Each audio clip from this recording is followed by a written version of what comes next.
આગળ સમાચારો તરફ નજર કરીએ તો પંચમહાલ જિલ્લામાં સ્થાનિક સ્વરાજની સંસ્થાઓની ચૂંટણી માટેનું કાઉન્ટડાઉન શરૂ થઈ ગયું છે। જિલ્લા સેવા સદન ખાતે આયોજિત પ્રેસ કોન્ફરન્સમાં મુખ્ય જિલ્લા ચૂંટણી અધિકારીએ જણાવ્યું હતું કે 26મી તારીખે યોજાનાર મતદાન માટે વહીવટીતંત્ર સજ્જ છે।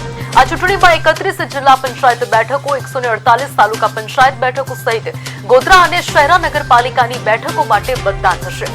સુરક્ષાની દ્રષ્ટિએ 269 મથકોને સંવેદનશીલ અને 34ને અતિ સંવેદનશીલ જાહેર કરી ત્યાં ખાસ બંદોબસ્ત ગોઠવવામાં આવ્યો છે।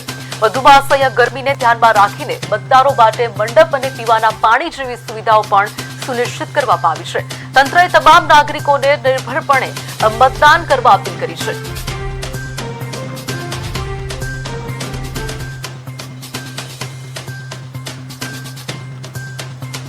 આ વખતે ખાસ ગોધરા નગરપાલિકામાં અને શહેરા નગરપાલિકામાં અમુક ગામડાઓ સમાવેશ થયા છે।